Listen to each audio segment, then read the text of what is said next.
Welcome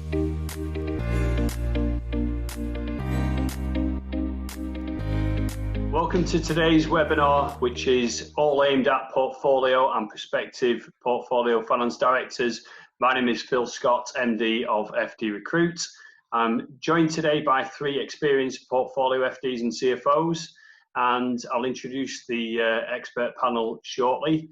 I'll just run through the running order. We'll do a quick introduction of the panelists, then we'll run through a main set of pre-prepared questions, and then we'll ask the viewers for their questions, which you can submit via the chat box, which is based at the bottom of your screen. So first up, we've got Martin Hyman, who's a portfolio FD from Cheshire. Martin, do you want to just give me a little bit of an introduction of yourself? Do you want to just tell the listeners how long you've been working as a portfolio FD? What is life like for you at the minute? And has COVID-19 changed anything for you as a portfolio FD? Hi, hello everybody. Yeah, as Phil says, I'm a portfolio FD. I've been doing this role for about 14 years now. What's life like? I'd say it's pretty good at the moment. I mean, one thing I do find with the portfolio FD is the workload fluctuates a lot. You can go from being very, very busy to comparatively quiet fairly quickly. Pretty good balance at the moment. How's COVID-19 affected things? I found I'm a lot busier with some clients, particularly with managing cash. Others, it's gone a lot quieter as they've probably got a lot of people furloughed. So quite a big impact, really. Thanks, Martin. Yeah. Stuart Smith, based over in East Midlands. Same to you, really. Just tell us how long you've been operating as a portfolio FD. What's life like for you at the minute, and has COVID-19 changed anything? Yeah, thanks, Phil. Hi. Yes, I've been a portfolio FD now for just under 6 years. Fairly busy at the moment. How's life affecting me? How is life like for me? Quite busy. I only operate with a few clients at any one time, and in terms of COVID-19, I think, as Martin said, the key issue for a lot of companies is managing cash and looking at costs, and cash is the real key one right now. Thanks, Stuart. Mike Goldsworthy, based in the southeast. Same to you. How long have you been operating as a portfolio FD CFO, and what's life like for you at the minute? And has COVID-19 changed anything? Well, hi everyone. I'm Mike Goldsworthy. I've been a portfolio CFO now for about 3.5 years. Life at the moment, I think we're making the most of this. My wife and I are working from home.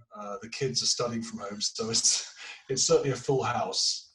And in terms of how it's affected work, ironically, with some clients, it's resulted in a lot more communication. Some clients we've had 3 times weekly management calls. With other clients, it's disrupted fundraising. But with all of them, it's impacted them one way or another, and that's everything from furloughing to utilising the various government schemes like CBILS. So yeah. Thanks, Mike. And let's start with the definition then of a portfolio FD, as opposed to maybe someone who is a part-time FD, which can be something entirely different. Mike, what's your views on the definition of a portfolio FD? Well, I think unlike an interim FD will typically do a full-time role for anywhere from 6 to 12 months and then move on to the next clients. A portfolio FD, you'll have multiple clients that you'll work on concurrently. And probably over the course of this webinar, we'll talk about what the ideal number is. But typically, it's sort of anywhere from 3 to 5 or 6 clients that you'll be doing various things for. And the trick is to manage them so they don't all get busy at the same time. Thanks, Mike. Martin, what's your thoughts? Sorry, very much what Mike said. It's having several different part-time FD roles at the same time.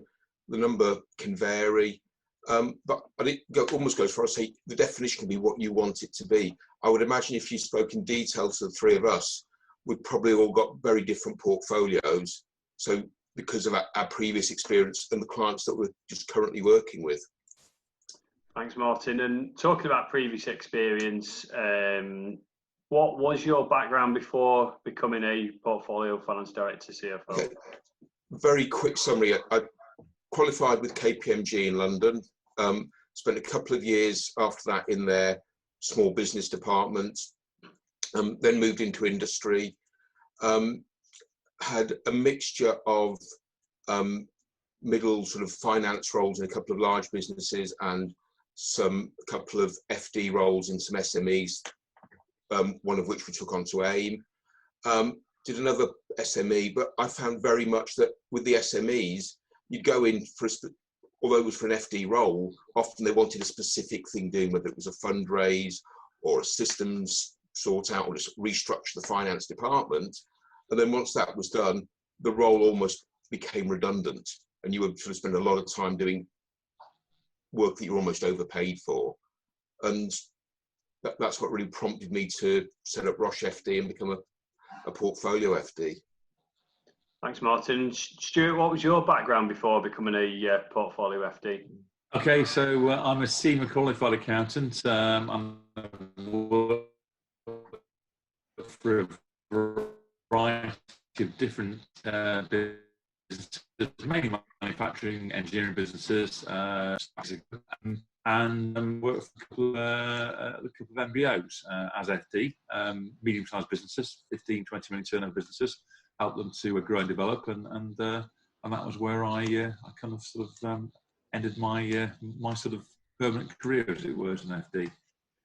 Thanks, Stuart. I think we're having a bit of a outage on yours, Stuart, a little bit. The internet seems to be hit and miss, but okay. We'll persevere. I'll wave at you if not, and you may push after, duck out and come back in and see if it gives you a bit different connection. But so while I've got you there, Stuart, what prompted you to choose this option as being a portfolio FD? I think it was two things really. One is I wanted a bit of variety in the company I was working with, and not just working for one company, and the flexibility as well that brought with it, both for me in my personal life and also in the business life as well. And I think I enjoy the diversity of working with different companies and the different challenges that brings about. So yeah, I think the variety and flexibility are the two key areas of what I enjoy about it, really, why I chose that work. Mike, what about you? What was your motive for choosing to be a portfolio CFO? Well, I really enjoy making things happen. Really getting companies from A to B, and the challenge you face with really large corporates is that you get sort of 5-10% growth. Everyone's running around high-fiving each other, which is 5 to 10% is not that exciting. And so I wanted to get into the growth space, and I thought the best way to get into the growth space would be as a portfolio CFO. So yeah, that's why I set myself up as a portfolio. Thanks, Mark. What would you say the pros and cons are of operating as a portfolio? Well, I think the sort of big ones, the big hits are things like the freedom to choose your clients, having more than one source of income. And I think, one of the challenges of a corporate CFO role is effectively you just have one client. And ultimately, there's no income diversification there, which isn't good for you personally or for your household. And then there's also, as a portfolio CFO working with growth companies, you get to work with really interesting and exciting people who are often looking to disrupt their industry. I think the cons, the cons to the pros are things like the fact that the challenge of managing concurrent clients so they don't all get busy at the same time. There's also the inevitable, you can lead a horse to water, but you can't make it drink. And sometimes you find yourself in a situation where it's a bit like watching your favorite pub burn down. You're just like, oh my, for God's sake, don't do that. And then there's navigating the classic growth company challenges, which are the co-founders falling out. When do minority shareholders get off the bus? That often becomes a key issue at some point. And then also managing investors, having unsuitable investors and getting when you join, and then rearranging that to get suitable investors on board, and the difference between one type of investor and another, say strategic versus financial. Thanks, Mike. Martin, same to you. What would you say the pros and cons are of operating as a portfolio FD? Again, very much agree with what Mike's saying. You get a lot of very interesting work. You're never at a client because they need an FD because they've always had an FD. You're there because there are challenges that they're facing and things that they need overcoming. Often you're the sole senior finance voice within the whole organisation, so you're coming from a very different angle, so you have some very different, sort of very interesting conversations and challenges with people. And you're working with very driven, very entrepreneurial people, which makes it, I think, very exciting. And the other big, I think, pro is you've got complete control over what you do, where you are, how you do it, how you manage the time you spend at those clients, and how you balance that with the rest of your life. I suppose the cons are, as much as you feel you're part of the team, you're never 100% part of the team, because you're probably the one person that's not there every day, although no one's anywhere every day at the moment, are they, apart from at home? But and I suppose the workload, when you've got a job, there's always work to be done. You've always got work. Suddenly, I find, my wife always complains at me. She says, one week I'm moaning, I've got far too much to do, whether I'm coming or going, and the next week I'm going, we'll have to sell the children, get rid of the dog, and but I suppose that's part of the excitement, because you're actually, although it's a very small business of just you, you're running your own business. For the first time in my life, when I started this, you have to go out and sell, because the work doesn't come in unless you go out and look for it. Thanks, Martin. And I think you mentioned your background. You were a full-time FD first. So, how did you get into portfolio work? What happened there? I think I've been working as you said, as an FD for an SME, and I just felt more and more that the role that I was doing a lot of management accounting. You could probably pay someone half my salary to do a good chunk of the time. So I thought, I'm bored. The company's probably paying too much for what they're getting, and I'd heard of this portfolio FD thing, didn't really know what it was involved, and decided to take the plunge, really. Did a little bit for the company where I had been the FD. We brought in at that time also a part-time management accountant, and I went part-time, and basically just started networking to get the thing going. Thanks, Martin. And Stuart, what about you? How did you get into it? A little bit like Martin, really. I was an FD in an SME. We'd gone through the 2008 economic recession, come out the other side, and the business had kind of plateaued a bit, and the owner decided he wanted to stay in the business for the long term. We'd reduced the size of the business down, where it necessarily didn't need me as a full-time FD in the business, and I got a very capable number two. I've been there 15 years. It was good. It was a time for me to make a change in my life, career-wise. And it was something that for a number of years I thought would be a great opportunity to move into. So I took the leap and stepped into it. Where did you find your first set of clients, Stuart? Well, actually, my first client was my previous employer. I'm best my departure. I worked with them on a part-time basis for 3 months to hand over to my successor, who was the number two in the business at the time. So that helped to get established in the business, and so I worked for 3 days a week, 3 months, whilst I was actively looking for other clients as well. So it was a nice, smooth transition for me in that way. So I didn't really stop work and then start looking. It just stepped from one into the other really quite smoothly. Thanks, Stuart. And Mike, what about you? Where did you get your first set of clients from? Well, I joined a CFO consultancy, and I got my first client through them. So I went from being a capital markets CFO and COO to hopping on the tube up to Notting Hill to a music streaming company, with a bunch of ex-DJs. So couldn't have been more different.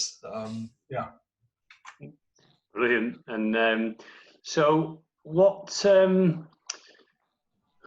you mentioned that you sort of joined a network, Mike. What would you say the pros and cons are for operating potentially through a network, or actually being independent as a portfolio CFO? Well, there are a number of networks in the UK that people will have heard of. There's things like the FD Centre, there's EFM, Umitas, FD Solutions.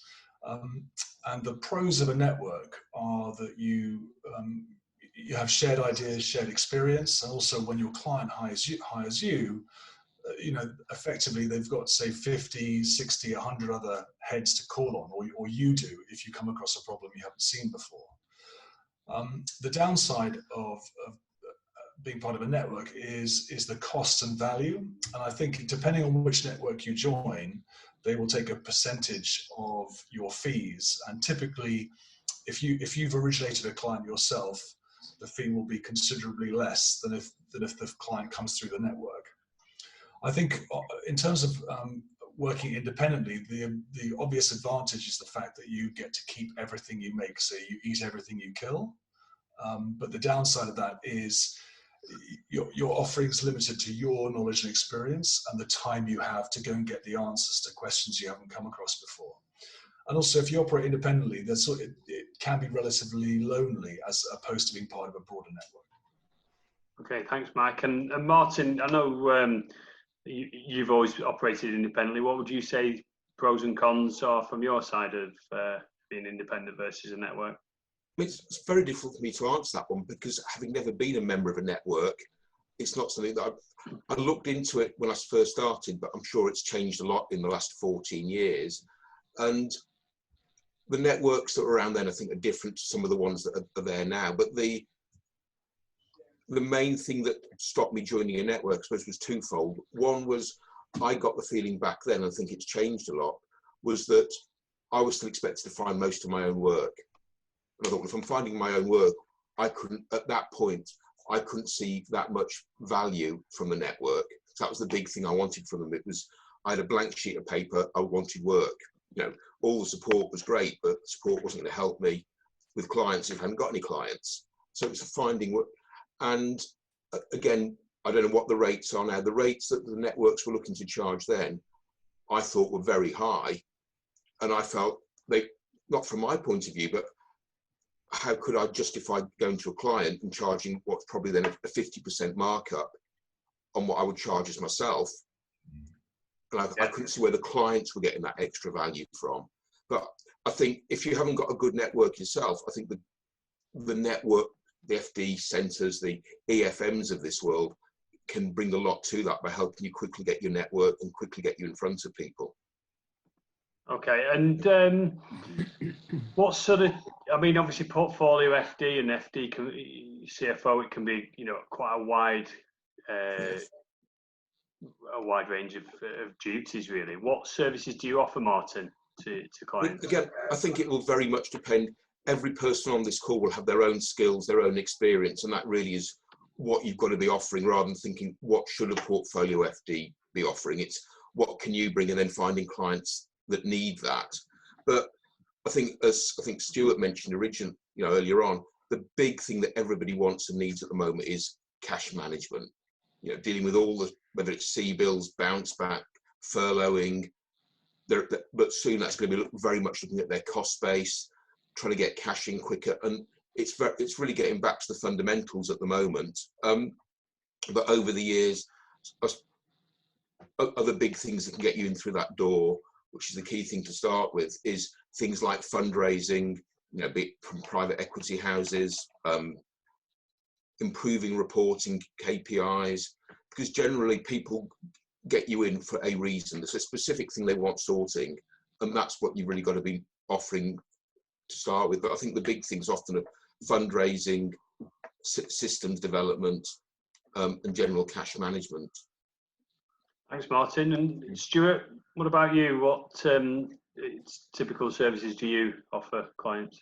Okay, well, a bit like Martin, I operate as an independent, and as was said, it's a matter of playing to your strengths. My background is a SEMA qualified accountant based in manufacturing engineering businesses, so I tend to offer those sort of services to a client. So business plans, project management, look at customer and profit and product profitability, and managing cash, providing a good quality management information for the rest of the board and the rest of the finance, the rest of the company team to work with, really. So just building on the experience I've got in the business. And Stuart, would you say you've got personally a typical sort of type of client, a client profile?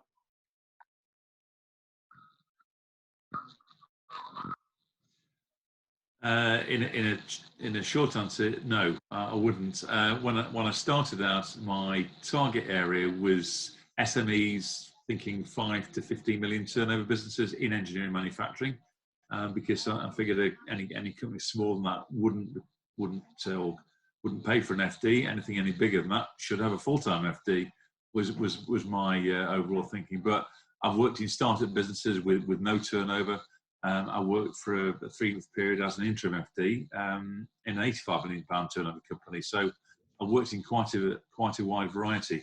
I think the sweet spot is probably the 5 to 15 million pound businesses that don't warrant a full-time FD, but need the services and professionalism of the role, really, on a part-time basis. So that's generally where I work, but I have worked at extremes outside of that on some assignments as well.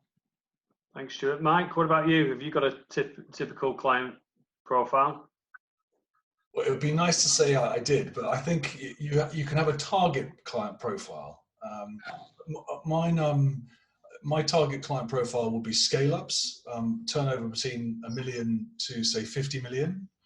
And occasionally I'll do startups and pre-revenue clients if the concept's really compelling, if the founder is really on it, and also potentially if you're going to get equity as well. I think one of the challenges you'll face as a portfolio CFO or FD is that entrepreneurs, if they can, will consume every hour of every day, and particularly if it's a startup and you're offering to do it for equity. So you have to find a mixture of clients where you might get equity and it might be a real wild ride right from the start, versus clients who can pay you so you can afford to keep the heating and the lights on. Thanks. And Mike, how do you find these clients then? Well, I'd say there's probably 3 most obvious routes. The first one is via my personal network. And when you start out, when you leave corporate life and set up on your own, you think, God, who in my personal network could I call up on? And often, if you've worked in a corporate, you may well draw all short straws on that, because everyone has a role in a corporate, be it your company you're working for, its suppliers, or its clients. But what's surprising is as you go back through your career and look at where people have gone elsewhere, then all sorts of roles can come through that, your personal network. I think the next is via recruiters, and I think a key part of it is developing really meaningful relationships with credible recruiters who will then call you with appropriate roles. It can become very time consuming if you're calling recruiters where your conversion rates from those calls is very low. So I think the key thing is to focus on quality relationships with quality recruiters there. And then lastly, it's through the network I work with. But obviously, the more experienced you get, the more you want to originate your own clients, because then the amount of revenue that you give away is much less. Okay, thanks, Mike. And Martin, what about you? Where do you tend to get your clients from? Again, very, very similar. I think the main source is probably my own network. And I think, as Mike says, you start off, you think, I haven't got a network. But it's amazing when you start looking at your address book, when you looked at all the people you're connected with on LinkedIn, that I think everyone has got a network. And you're not just looking for people that are running SMEs now that might want to engage with you.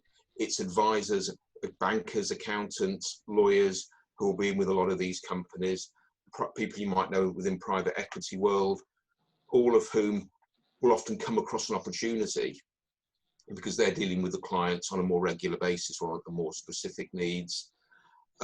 And again, in exactly the same way that Mike said about recruiters, find people that you get on with and develop that relationship and develop that network.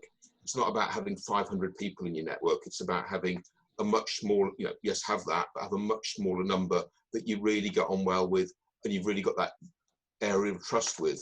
Because the cynic in me says the accountants you may deal with, ultimately they want to help you because it helps their client, but also they're looking for referrals from you. So be aware, and you can't refer your client to 50 accountants or 50 lawyers, maybe one or two if they need some tax advice. So, it needs to be your networks, not just to take from, it's to make sure you use it to give to as well. And then the leads will start coming your way. And how long would you keep a client for example? Oh, that's the how long's a piece of string question. I mean, one of my clients at the moment I've had for, I think it's just over 7 years. And it's been, it's had periods when it's been very active, which it has been the last 12 months. We've done we're in the process of doing the second at the moment, 2 equity fundraisers. Other times when it's, business as usual and my involvement goes down quite a bit.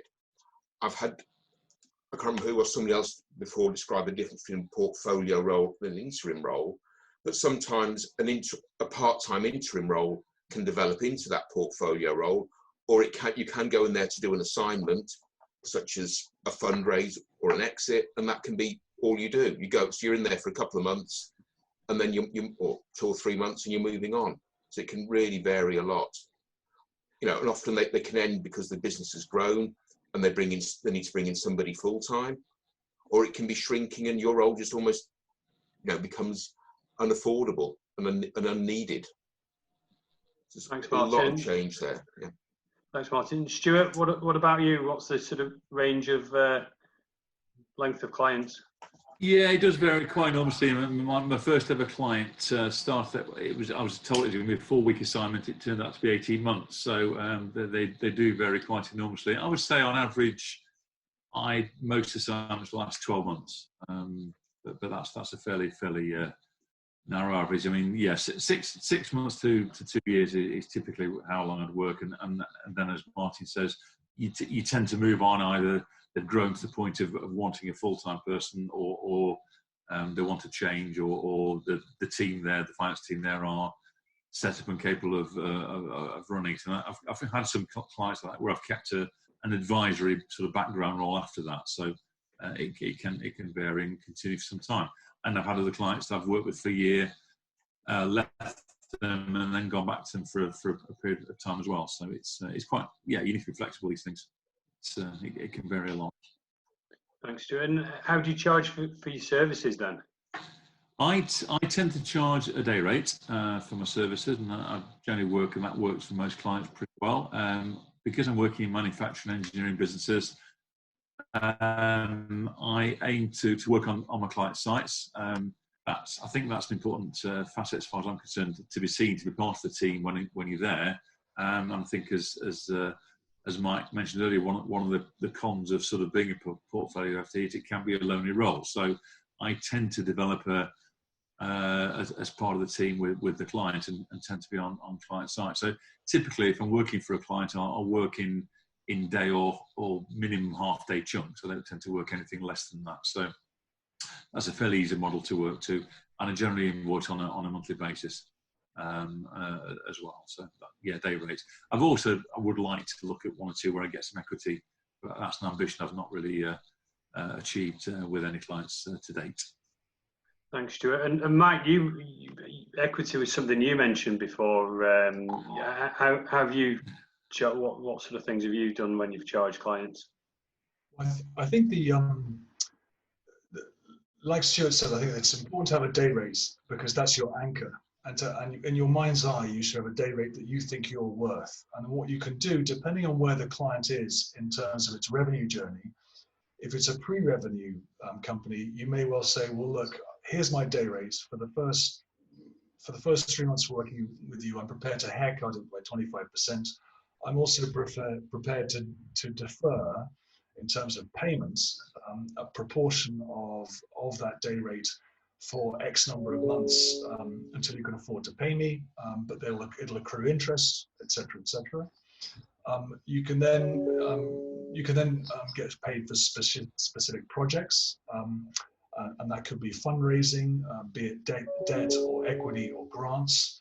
And then lastly, I think with equity, one of the key lessons I've learned is that equity in a privately held company can literally be valueless. So the key thing with private equity is, if you get private equity in the company, what you want to do is you want to do that in a company that has a compelling journey, but also will probably get on board third-party investment at some point, which will then ensure that some sort of discipline is then imposed on that company's journey. Because otherwise, if you're deferring your fees for equity, effectively those fees are subject to the whims of the co-founders and how they carry on. Whereas if you have third-party investment on board, you're on that investor's travelator from A to B, and that will impose discipline on where that company's going. Thanks, Mike. And what legal structure do you operate within then? Well, I operate through a limited company. I've been doing that since I set up. I'm conscious that it's something I'm going to look at probably over the course of the next 6 to 12 months, is whether it's actually more efficient to operate through an LLP, because if you operate through a limited company, you're paying employers' national insurance on your own salary. There are benefits from a dividend point of view. And I think, when you set yourself up operating through a limited company, it's very important to get professional indemnity cover and then your general liability cover as well. Okay, thanks, Mike. And Martin, what about you? What sort of legal structure do you operate within? Exactly the same. I operate through a limited company. Would I do it if I was setting up again now? I'm not sure. I haven't got quite as far as thinking, should I change it? But I'm certainly not sure if I set up today, would I be a limited company. The tax advantages that were there when I started are gradually being eroded, and I'd imagine will be further eroded over the next few years as well, as it equalises more between dividends and salary. Thanks, Martin. And in terms of being a portfolio FD, what sort of systems do you have to use to actually run your own business? Well, the systems I use are very, very basic, because it's a very small business. As we've already said, you've probably got 3, 4, 5 clients at any point in time. So you're talking, 2, 3, 4 sales invoices a month. Very few suppliers, going on. So I literally use a spreadsheet to keep my accounts. Might use a spreadsheet to keep a record of, as a bit of a CRM of my network, who I need to contact when I keep in contact with them. And I think that's probably the most important bit that a lot of us have worked in finance in industry forget about. You're also a salesperson now, and you've got this network, and it's important, I think, to make sure you manage that and don't just get in contact with them when you need work, but even when you're busy, to keep in contact at regular intervals. But systems are very, very basic and very simple. Thanks, Martin. Stuart, what about you? Anything sophisticated in terms of systems?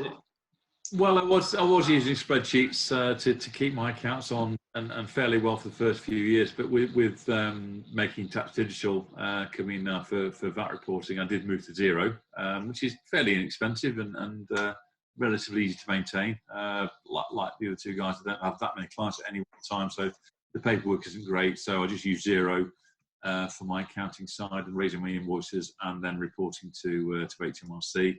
I keep a basic spreadsheet with my own CRM network contact on it, which is probably one of the most vital things I think I've got. Thanks, Stuart. I've just got another sort of couple of questions or so, and then we'll move on to the questions from the viewers. Just as a reminder for anyone that would like to submit a question, if you put it into the chat box, and we'll start running through those questions shortly. But Stuart, while we're still with you, what advice would you give to someone who's thinking of embarking on a portfolio FD CFO career? I think one of the key things is plan ahead. I mean, I had the fortunate position that I was in a company. I was going to leave that business and move into portfolio FD, so I had a good year or a few months certainly to sort of think about it and plan ahead and decide how I was going to approach it. So planning up front and getting a lot of advice is really key. The second thing is building your network, both on LinkedIn and also your own personal network, as has been mentioned previously by both Mike and Martin. So, and that's really where you're going to find your work, whether you're going as an independent or going as part of a network. I think having your network is very important. I engaged with a marketing company early on, portfolio marketing business, who wrote some blogs for me, set up a website for me. That kind of gives, I think, a bit of credibility and support to you. It makes you look like a real business, if that makes something fall behind you. So your marketing profile is important, and just networking. In the early days, going out meeting people, there's lots of networking events around. Joining things like the IOD and various of the chambers can get you a long way with meeting people as well. So networking is the ultimate thing as far as I'm concerned for a good start to a portfolio business. Thanks, Stuart. Mike, what advice would you give to someone who's embarking on that journey? Well, I'd certainly agree with everything Stuart said. I think what I'd add to that is I think you need to ask yourself why you want to do it, and you need to be quite clear in your mind about why you're doing it. I wanted to get into the growth space and work with growth companies, and I feel quite passionate about that. And this is a really good route to do it. And I think another thing you have to ask yourself is whether you're suited to do it as well, because it does. Both Martin and Stuart have mentioned the fact you have to become a salesman, and you have to get out there and hustle. And if you don't enjoy the hustle, I think it'll be really challenging. So you have to, if you actively like the idea of getting out there, of generating new business, and then actually creating ideas for your clients, it's very exciting. And I think then, lastly, in terms of the planning piece, I think you need to think about, will you be able to afford the first 12 months while you're building up your client base? And you need to financially plan for that. Thanks, Mike. Good point, actually. And if we have got any companies on there that are listening in that might be considering using a portfolio FD, Mike, what advice would you have for them? I would say if you're a founder of a business and you're thinking that you need a portfolio FD, you probably needed one about 6 to 12 months ago. That's the first thing. I think entrepreneurs, business owners, business founders should talk to their peer network. So they'll be part of, there's multiple networks out there for entrepreneurs. They should talk to their peers about their experience. I think it's important as well to not overthink it. You need to recognize. I think business owners need to recognize they probably don't really know what they're looking for. They don't know what good looks like often, but they should start that journey, make the hire, and learn from the experience. And then as they meet candidates, they should identify what they think they need with that for their business from a portfolio CFO, but also to ask the candidates, well, given what they've learned about the business before the interview and in the interview, what that portfolio CFO would recommend as well. Thanks, Mike. Martin, anything to add on that? What advice would you give a business owner looking to hire a portfolio FD? If there are any business owners on the call, say give me a call. But beyond that, I'd say, as Mike says, you're probably not 100% certain what you're looking for. To talk to people, be that people in your network, and I would imagine everybody on this call could probably do the portfolio job. They could do what that company requires technically, but so much of it, I think, revolves around personality. Just think, meet that person. Is it somebody that you can confide in? Somebody that you can have a disagreement with or a constructive discussion and still get on well the next day? so I think a lot of it is about the personality of the portfolio FD, and do the two of you gel and have a good working relationship. But I said, give it a try. We don't come with employment rights. We've got no notice periods generally. We've got no redundancies to worry about. Give it a try. That's what I'd say. Thanks, Martin. So I'm just going to go to some of the questions, and if the panel want to just put their hand up if they'd like to jump in and answer that. So one of the first questions we have covered about how do you get clients, networking, etc. But the next one is, what do you about your charge out arrangements, but more is IR35 going to have an impact at all? Anyone want to jump in on that? IR35 changes, will they impact you? Mike? I would say that demonstrably don't have a single client, a single employer. So I think it's a non-issue for us. Okay. The next one is from Ian, asking Mike which network he was with. I can answer that. It's EFM network. Ian, if you want to reach out to Mike on LinkedIn, or if you can ask me for Mike's details if you can't find him, and I'll put you two in touch, and he can talk you through his journey through that. So one of the other questions was asking whether you all have websites behind you, or have you just been using sort of LinkedIn profile? I know Stuart mentioned you had one. Martin or Mike, do you have your own website or anything like that? Yeah, Martin? I've got my own website. It's a fairly basic, fairly cheap one, but again, it's just something to put out there. People may look at you on LinkedIn. They may also want to, Google you. It's just another avenue. It adds that bit more credibility, I think. Thanks, Martin. And it's certainly not an essential for day one. Mike, have you got your own, or do you use the EFM? No, I use the EFM one, but I think having your own website's a really good idea. So I'm on the EFM website, but also on LinkedIn as well. And LinkedIn can be, I think, an incredibly powerful tool. And if you do set yourself up as a portfolio CFO, it's really worth spending some time figuring out how you can get the most from it. Thank you. The next question, do the panelists have preferred relationships with banks and accountants that they consistently use through the portfolio? Anyone wants to jump in on that one? Stuart? Yeah, no, I don't have consistent relationships. Well, I have relationships with banks and accountants, and what I do find, what I should have said earlier as part of networking, is I have found quite a lot of work comes my way from firms of accountants. So they're definitely worth building relationships with. And it tends to be where their clients are approaching them for some business advice or some business planning advice or help with their cash flow. And it's generally outside of their scope of business, or they can be quite expensive to offer those services. So they seem happy to pass that work on, which I've found is a very useful source of work for myself. Thanks, Mike. What about you? I know you put your hand up on that one.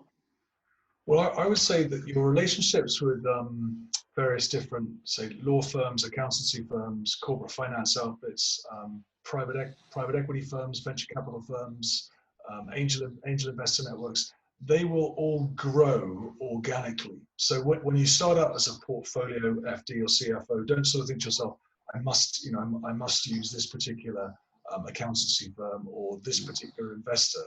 I think it'll grow organically, and you'll figure out what works for you, what works for the other clients you're working with, and also a lot of it is a function of time and opportunity. At some points, certain banks are more relevant for clients than others, depending on their appetite for small businesses. Thanks, Mike.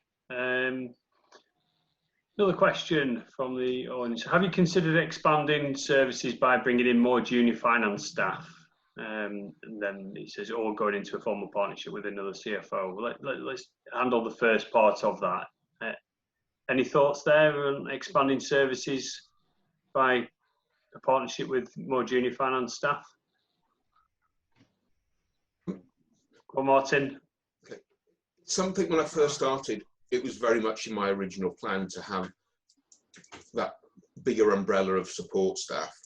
I've had associates over the years for a short period of time. It's not something that I'm actively looking to do at the moment, but I think it is very important to have a network of bookkeepers, management accountants, payroll people that you can call on as and when clients need them. Because I find often clients have got their own in-house finance function, to whatever form that may be, to do a lot of the day-to-day stuff. But I do think it's useful to have a backup of a network that you can call on when the need arises. Yeah, thanks. And Stuart? Yeah, I agree with Martin. I mean, I think my business, I'm independent. I sort of stand or fall. My business stands or fall by my reputation, my success, or otherwise. But having a network of people behind me who I can use is really important. Definitely.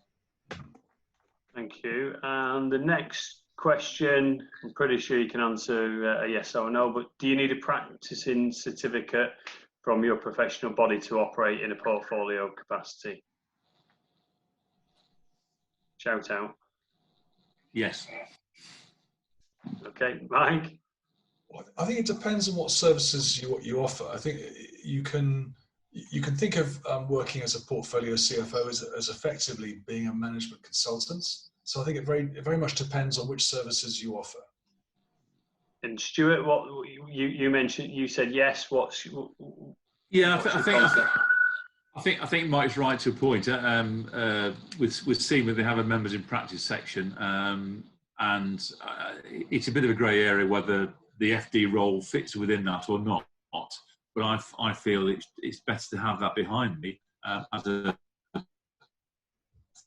form of authentication, if you like, and further support of my credentials, really. So I do offer it. Not many clients ask for it, to be honest, but I know it's there if they did. So I feel it's important. But yeah, I guess you could probably manage without it. So it depends on what service you are offering.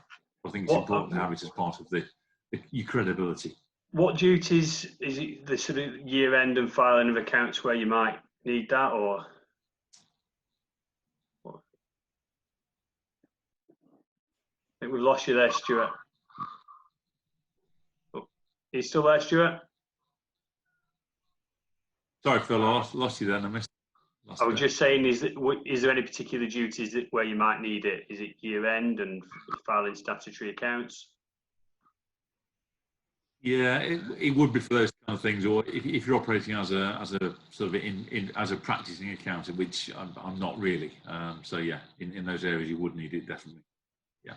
Okay. And another question? How do you manage conflicts on a daily basis when more than one client needs your time? Who'd like that one? Go on, Mike. You're laughing. Well, I think that's a really, to be frank, that's a really quality problem to have, because it means you're busy. So I think that's all about expectation management. But it's usually a mixture of expectation management and working long hours. I mean, that's the blunt reality of it. Okay. Another question: do you need a certificate? Do you need to be certified for anti-money laundering? Yes. Yeah, I'll see a yes with everyone. And I think that is pretty much all of the questions that we've got through there. So pretty succinct. So thank you very much with everyone. So if anyone, this is to the panel, if anyone wanted to reach out to you, you find them to reach out to you on LinkedIn at the best format, and you can respond. Yeah. We mentioned this beforehand, and I think so. If anyone does have any questions or you want to reach out to any of the panelists, then you'll find them on LinkedIn. You can jot their details down there, or contact myself. I've got the contact details for everybody. And of course, for anyone who is a portfolio FD, it's about getting a good team behind you, like Martin said, and I won't be shameful by doing a plug. We've got Accountancy Recruit that can help with the junior finance roles. So just thought I'd get that in there. But no, a massive thank you for everyone tuning in, and thanks to the panel, thanks to the listeners. Hope you found it beneficial. We don't ask for any fees or any money just to to tune into the webinars. But what we do ask is if you can like or share the comments and things and all the posts that we put on LinkedIn. Let us know your thoughts. It does help spread the word of the webinars we're doing. So thank you very much to everyone else, and I'd like to formally bring the session to a close. Thank you. Thank you, Phil. Thank you. Thanks, Phil. Bye.